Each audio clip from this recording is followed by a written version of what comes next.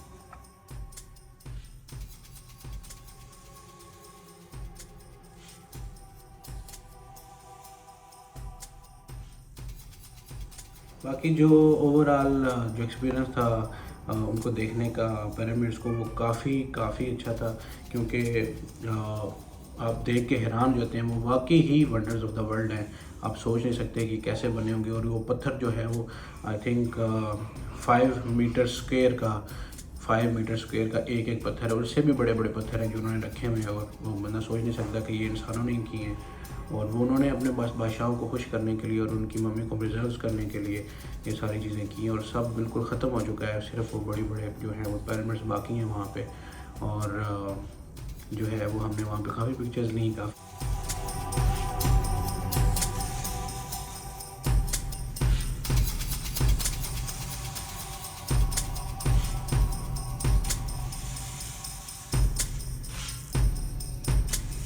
काफ़ी इंजॉय किया।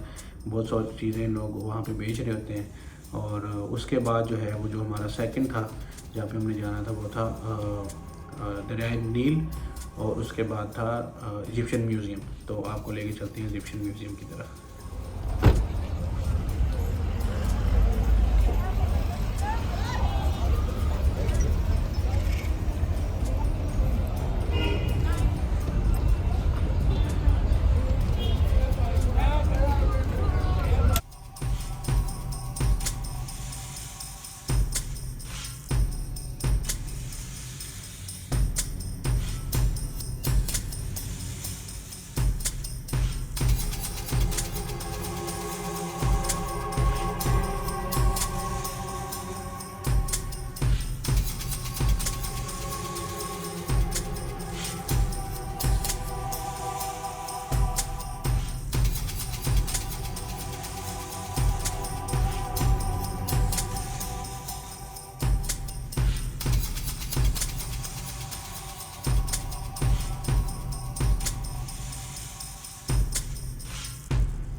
जी, जो इजिप्शियन म्यूज़ियम है उसकी भी एंट्री जो है वो पर पर्सन 200 इजिप्शियन पाउंड है।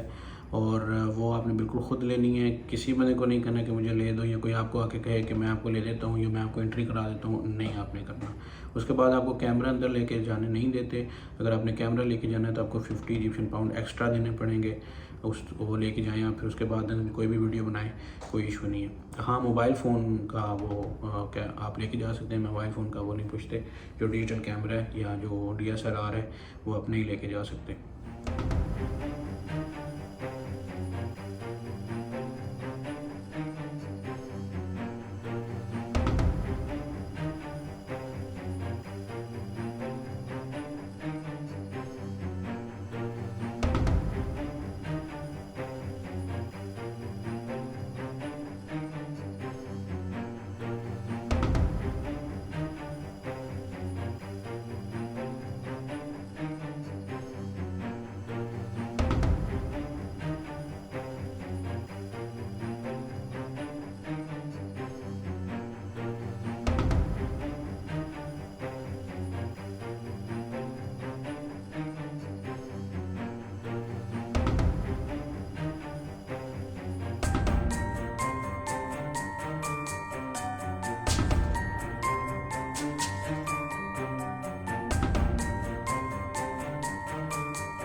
जो चीज़ें जो म्यूज़ियम में थी वो भी बिल्कुल हैरानी के काबिल थी। और बहुत बड़े बड़े ताबूत हैं पत्थरों के। उसके बाद जो ममीज़ हैं,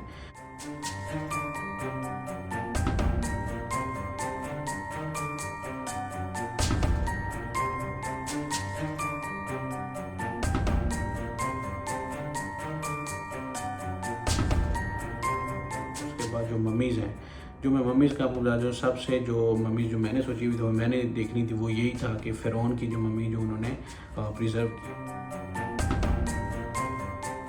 है। तो हम जो पिक्चर्स में देखते हैं वो सब कुछ देखते हैं, जो जैसे आपने मेरी वीडियो में भी देखा, जो एक मम्मी मैंने आपको दिखाई है, वो मम्मी फ़िरौन जो इटसेल्फ फ़िरौन, जिसको हम फ़िरौन कहते हैं, जो समुंदर से बाहर फेंका गया।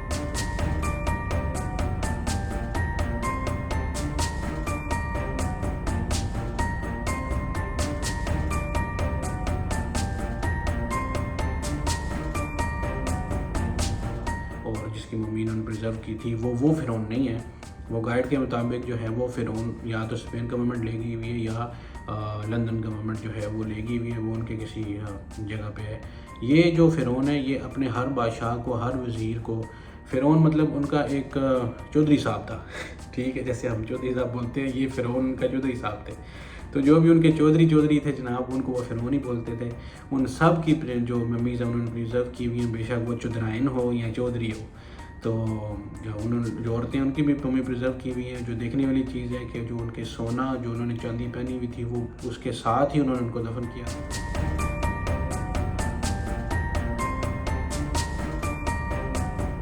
उसके साथ ही उसके ऊपर पट्टियाँ बांधी हुई हैं। और बंदा देख के हैरान हो जाता है कि यह क्या चीज़ है। छोटे छोटे बच्चे जो हैं वो भी उन्होंने प्रिजर्व वहाँ पे किए हुए हैं। और वो देख के ऐसे ही लगता है कि शायद ये कुछ साल पुराने हैं, लेकिन वो सदियों से वैसे ही पड़े हुए हैं। और ये अल्लाह ही है जिसने ये चीज़ें जो है वो अभी तक रोक के रखी हुई, शायद हमें बताने के लिए कि इस तरह के लोग थे। तो वो भी काफ़ी अच्छा एक्सपीरियंस था जो मैंने वहाँ पे किया। और उसके बाद जो है वो जो फ़िरौन के बारे में बताने वाली चीज़ है कि जो आप पिक्चर्स में देखते हैं, वो फ़िरौन नहीं है जिसका हम सोचते हैं कि जी वो जो हज़रत मूसा अलैहिस्सलाम वाला फ़िरौन था। और दूसरा एक क्रैडल भी उन्होंने रखा हुआ है, जो झूला जो हमने पढ़ा हुआ है कुरान पाक में, कि जो दरिया नील में चलता हुआ आया और जो है वो फ़िरौन की बीवी ने उसको उठा लिया। तो वो भी झूला, वो वैसे ही नहीं, सिर्फ उन्होंने डिपिक्ट किया हुआ है, खुद शायद बनाया हुआ है। मुझे तो नहीं लगता कि वो वाला झूला है, लेकिन वो वहाँ पे यही बोलते हैं कि ये वो वाला झूला है, क्योंकि अब जो म्यूज़ियम में कुछ तो दिखाने के लिए इनको रखना ही पड़ेगा।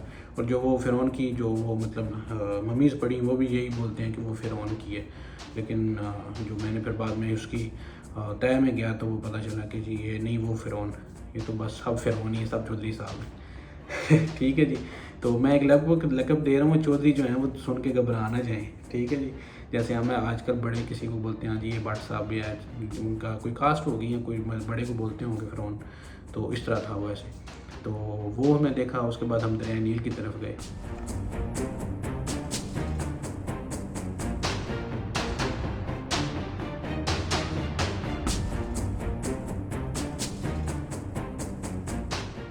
दरिया नील जो है वो भी एक नॉर्मल दरिया की तरफ अभी हो चुका है, क्योंकि वो बहुत पुराना था जब, तब उसकी बहुत वैल्यू थी। अभी भी खैर उसकी वैल्यू है। उसके ऊपर जो ब्रिज बना है जो गीज़ा और कायरो को आपस में मिलाता है, वो जो है वो इजिप्शियन गवर्नमेंट ने नहीं बनाया, वो स्पेन गवर्नमेंट ने बनाया है। और स्पेन गवर्नमेंट ने आके ही इनकी जो सारी जो खुदाई की है, जो पिरामिड्स निकाली हैं, जो ममीज़ निकाली हैं, वो भी सारी की सारी स्पेन गवर्नमेंट ने निकाली। बाद जो थे इनके शहर हमने देखा, पूरा गिज़ा देखा। और जो गिज़ा में जो मैंने चीज़ नोटिस की थी वो ये थी कि जो सारी बिल्डिंग्स थी वो बिल्डिंग्स बाहर से कोई भी प्लास्टर नहीं हुई थी, सब ईंटें लगी हुई थी। तो मैंने वो जो ड्राइवर था अपना उससे पूछा कि भाई ये क्या है, क्यों ऐसे कैसे, बिल्कुल मतलब 20-20 मंजिला, 25-25, 30-30 मंजिला जो है वो स्टोरीज़ की बिल्डिंग्स थी, लेकिन कोई भी बिल्डिंग जो है वो कलर नहीं था, ना ही कोई प्लास्टर था उसको बाहर।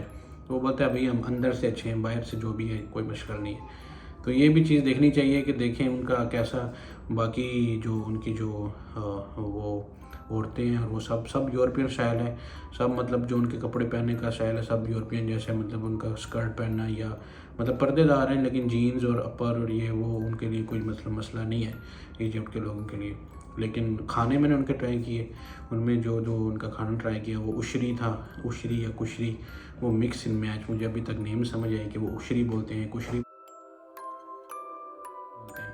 उसके बाद जी वो जो गिज़ा जहाँ पे हम ठहरे हुए थे वहाँ पे कोई ख़ास होटल नहीं है जहाँ पे आप खाना खा सकते, उनका अपना भी होटल नहीं है, मतलब उनका जो अपना इजिप्शियन खाना है उसके लिए भी होटल नहीं है।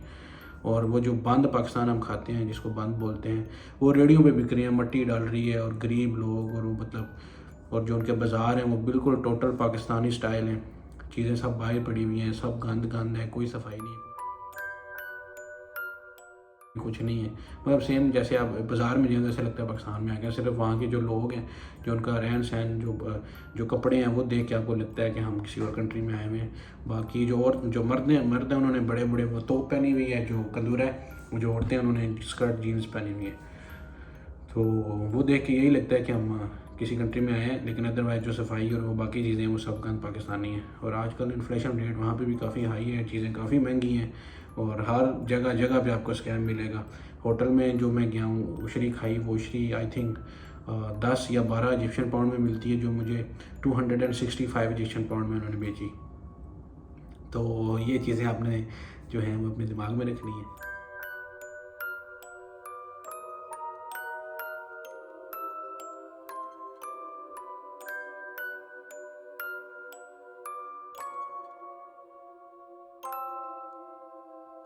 तो ये था जी हमारा इजिप्ट का पहला दिन।